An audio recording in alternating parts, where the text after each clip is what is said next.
Welcome to the Michael Myers Minute, where we delve into the 1978 horror classic Halloween 1 minute at a time. I am your host, Robert Black. Minute 15, Laurie and Tommy from behind, heading south on Lambkin Lane, really Meridian Avenue in South Pasadena. We left Tommy mid-sentence at the end of minute 14. He ends that sentence as we begin minute 15 with the word tonight. But never mind Tommy, we've got a guest again. Andy Nelson of the Next Reel Film Podcast. Welcome back, Andy. Thank you. Glad to be back. They say goodbye to each other. Laurie continues walking alone. In second 6, she begins to sing quietly to herself. Now, the lyrics for this song were written by Carpenter in the script, but Jamie Lee Curtis had to come up with the tune herself and was really nervous about it because she thinks she can't sing. I heard that she was talking to Deborah Hill about this, and she was like, "What should it sound like?" And Deborah said something sweet, daydreamy, maybe about romance. And what I heard was that Deborah Hill is actually the person who kind of came up with kind of the hum and then said something like that. And Jamie took that and kind of refined it and turned it into the little thing that it is, which is funny because I never knew that until I was doing some research. I always thought it was her badly doing a rendition of like Just the Two of Us or something, because she says just the two of us. And here we only hear like 2 lines. I think you hear 6 in one of the scenes added for TV later. We will deal with a TV scene in this minute, but not that one. But she sings the same song again. Yeah, I didn't know there was more to this song. That's funny. It kind of it's a little repetitive, but each line is slightly different. In my blog, when I wrote about this movie, I actually suggested that this is the reason Michael tries to kill her. Or tries to kill her friends, rather. Because he sees her, and then she says, "I wish I had you all alone. Just the two of us." Oh, interesting. So he goes to kill her friends so they can be alone. There's his reasoning. It's an interesting moment in the film because we've just, weirdly, the first minute that we talked about this week had the creepy John Carpenter music. The second minute we talked about, when we have the shadow or the shape pop up in the window, kind of the silhouette, we get that great musical sting. You get the stinger. This minute, I would think we would actually have the scary music, but really, as she walks away singing. No, it's just the breathing. Yeah, it's just breathing. We hear birds chirping, and that's really it. And it makes for just a really creepy scene, especially because the way that Jamie Lee Curtis walks away, I keep feeling like she's starting to slow down, like she's going to turn around, like she's suspecting something, but she never quite does. In the novelization, she feels like someone's watching her and does look back, but he's in Judy's room looking out the window, so she doesn't see right. it. Yeah. If she looked back here, he'd be easy to see. It's creepy. It's really creepy. And what is he wearing here? Is this some coat that he stole from someone? We won't see where he got it until later. Okay. But it is a mechanic's jumpsuit. That's right. And we don't see, we only see that jumpsuit. We don't see the curly hair, like we saw a little glimpse of the curly hair in the last minute, kind of in the silhouette. Yeah, not till later. They don't really show us his head and the mask until he's outside the school. Right. Even when Richie, one of the 3 bullies, bumps into him, you can tell at the top of the edge of the screen that he is wearing the mask, like for the shot, but they purposely keep it out of the frame so that it'll be revealed when he's across the street. I kept watching the opening of this when he first pops in, trying to see, because you do get a tiny glimpse of kind of the neck and chin before the Yeah, he's probably wearing it. Well, that's what I was wondering. Just in case. Yeah. I think he would put it on either way, but they framed it so you couldn't see it. Right.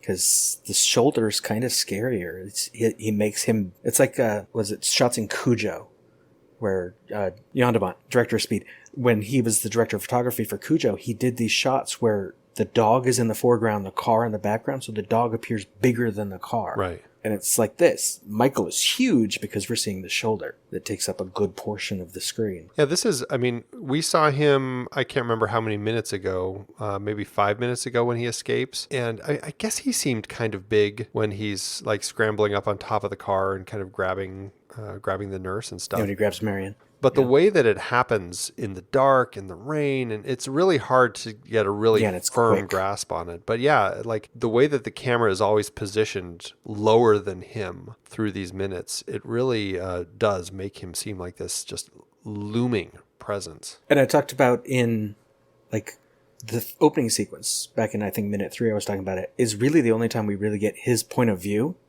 where we're in his head looking through his eyes. Yeah. Most of the time we're nearby. Right. We're like over his shoulder or next to him. And when he's following Tommy, we're in the back seat of the car, Right. not the front with him.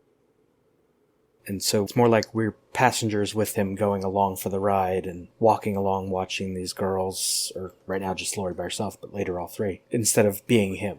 My theory on that, and I don't know if Carpenter said anything, but I always felt like it was because the opening was a child, and it seemed like it might have been a little too difficult to actually do that with a child actor kind of doing all that. Whereas, Well, they didn't have the child actor except for the end of One Day. that one shot. Yeah. Okay. That's why Deborah Hill's hand is the one that grabs the knife and the one that stabs Judy, because they didn't have the kid yet. Well, those are answers that a filmmaker kind of comes up with the method to make the scene work because of the... Yeah, like, did they do that because the kid wasn't there? Right. Or was it because they wanted us, like, force us to be Michael for the opening scene to, like, draw us in, and then they didn't have to later, or it was just easier later? I don't know. Well, it's not like the POV hadn't been around. There had been plenty of horror movies that had taken advantage of it, whether to kind of create a creepier moment or to hide the fact that they really had no budget and they couldn't really show the creature or whatever it was. You can't show your thing, so you show what it sees. Exactly. Right, exactly.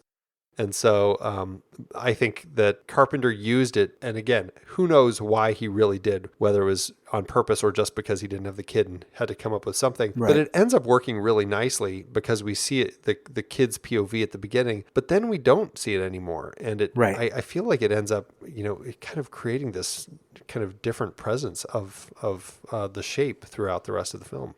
Yeah, one of my favorite shots in the film is... It's a few minutes from now. It's when he's following the girls and he has just driven away in his car. The camera just stays in place as the girls walk away. And it's like we're just waiting there.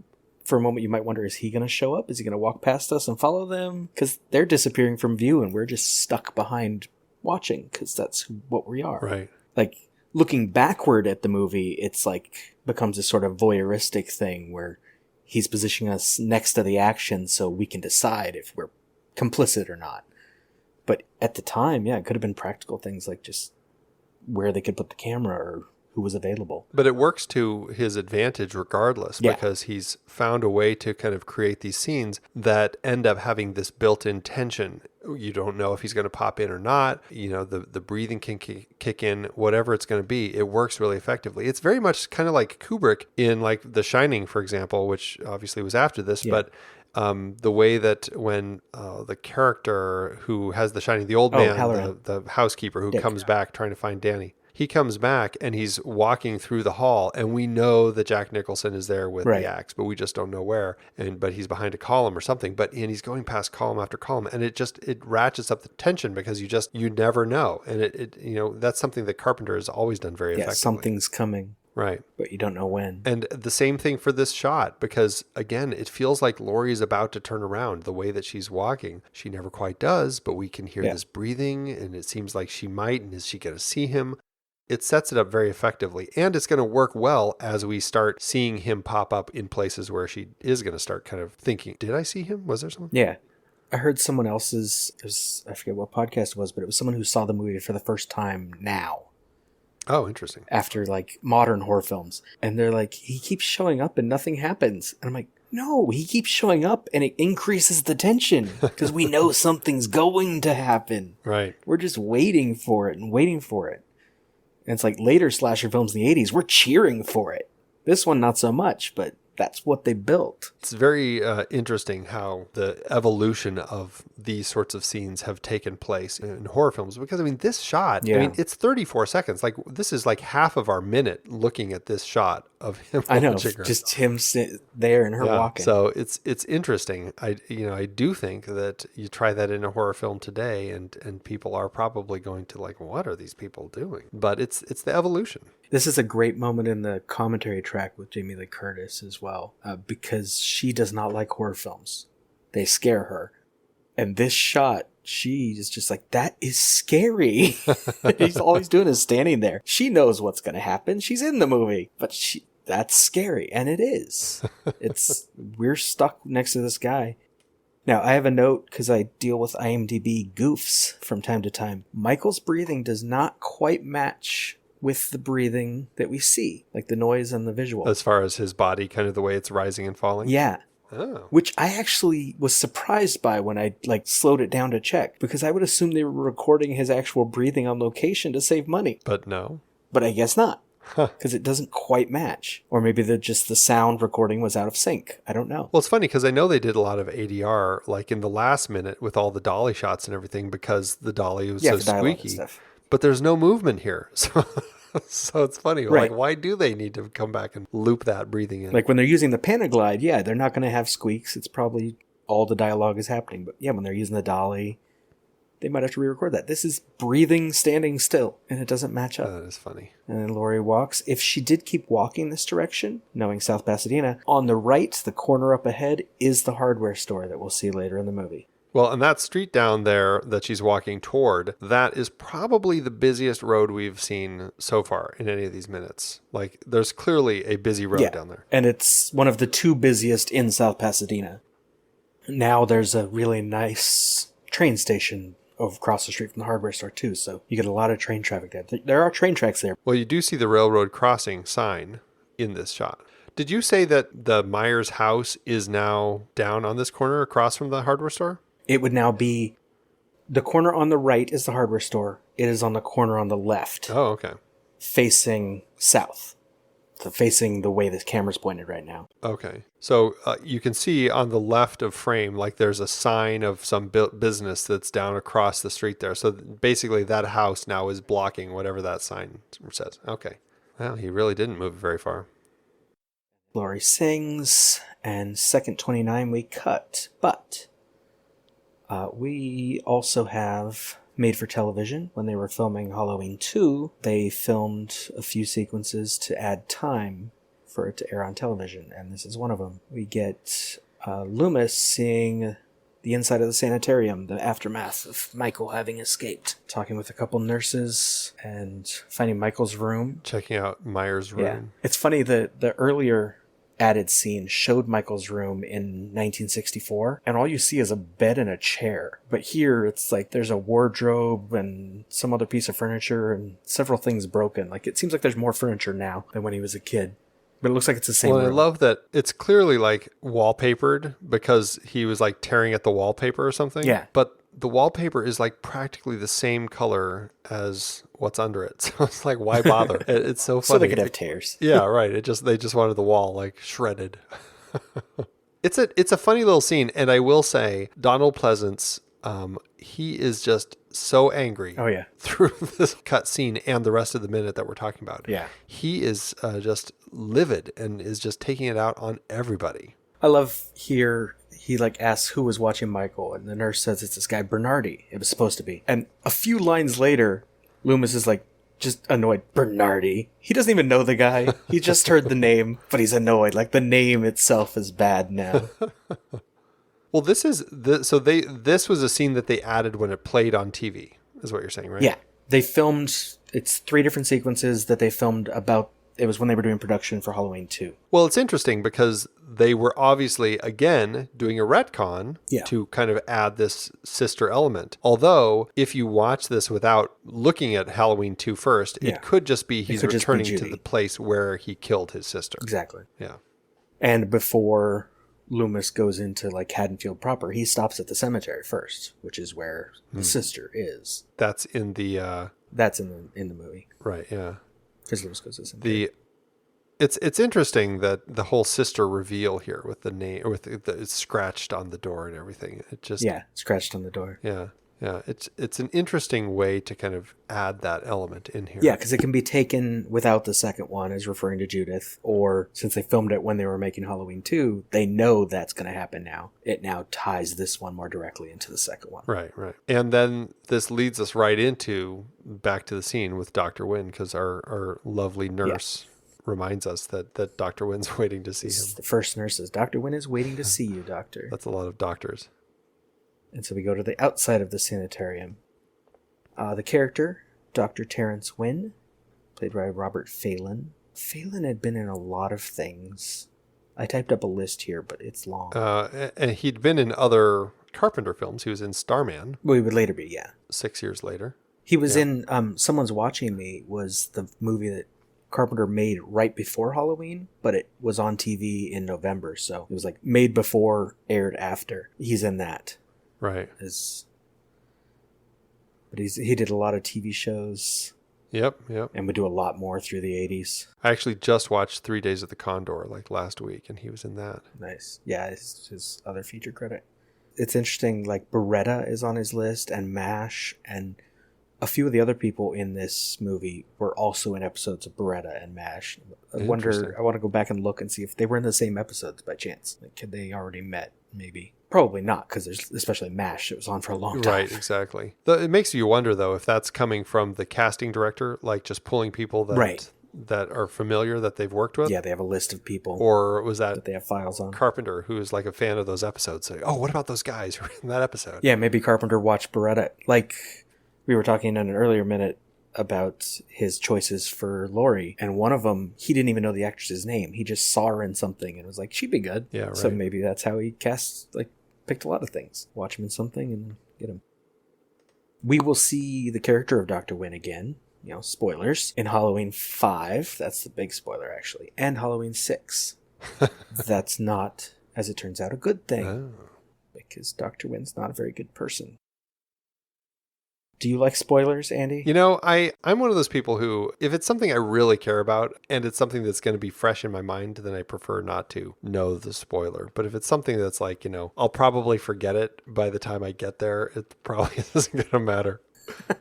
You'd probably forget which character it was that I said. Dr. Wynn is, the retcon later is that he is the reason Michael gets out of the hospital. In a moment, he says, I'm not responsible, Sam. That is a lie. Yeah, interesting. He is literally the reason Michael got out. Huh. And he's the one who says, Michael shouldn't be able to drive. He's the reason Michael knows how to drive. I believe they specifically mentioned that. Well, I wrote that as a note because I was wondering, I'm like, how did he learn to drive? Other than watching it on TV or something, it's not something he's ever had the opportunity to do. Although I did think that it was kind of smart screenwriting to have Loomis kind of talking about that. And he had his throwaway line there, to Dr. Wynn about that line, saying, Yeah, he was doing very well last night. Yeah, just it's a throwaway. Yeah, maybe someone gave him lessons. But it ends up working to kind of write it off. And I thought that was actually pretty smart screenwriting. Yeah. Because, maybe someone did. The only thing we know about Michael's time in the hospital is what Loomis tells us. In the novel, Michael he talks in the hospital. He's creepy, but he talks. And he does interact with people. Okay, to other people? Yeah. Loomis, anyone who kind of is around? Yeah. And people who do things he doesn't like end up dead or injured. And Loomis is convinced Michael's doing it, and actually at one point allows them to have a Halloween party. I talked about this in the previous minute, but he allows a Halloween party to happen, hoping he'll catch Michael doing something. And a girl almost drowns, a 16-year-old girl, while trying to bob for apples. Except when the lights come back on, Michael's standing several feet away, completely dry. Huh. The filming location here is Lavina Hospital and Sanitarium in Altadena, California. It does not exist anymore. Right. But right when they exit the doors, you can see the floor mat by the door says Lavina, really big. It was founded in 1909 and was one of the more prominent tuberculosis treatment centers in the country. Interesting. But then in 1982, it was getting too expensive to run, and they merged it and moved all their stuff over to Huntington Memorial in Pasadena. So in its place now, there is a gated community called Lavina Estates. They do a really good job. This is a dolly move that we're kind of, it's a single shot for the rest of the minute. Watching, we're leading really, these two guys as they leave. Is this one dolly or is this Panaglide? Because aren't they going down the walkway? I don't know. I feel like it's dolly because I feel like... It could be a dolly and they just zoomed in for the door. Well, maybe. Because I feel like right after it starts at about second 34, right before the camera starts moving, if you look in the window on the left, you can see this in the window, the reflection of the guys, the camera team. And to my eyes, it looks like somebody pushing a dolly. What second did you say? About 32, 33, right in there. Right as the two guys get to the camera. If you look in the window on the left, you'll see a little... Oh, yeah, you can see something in the window. It's very brief, but you can see you see the reflection of somebody. And I swear, to my eyes, it looks like somebody pushing a dolly, but... Trying to see if the later window had a better reflection. It doesn't. I could be wrong. I have a hard time. Like, I feel like the windows later, like they're all angled because it's kind of a rounded building. Oh, no. And I have not been able to see any reflections in any of those. If you look right before they get to the car, there's a drop off. There's a curb. Uh-huh. So that had to be someone doing Panaglide backward, I would think, which is impressive. Because the dolly you would have seen that if it bumped off the curb. Yeah, you're right. Huh. Okay, there it is.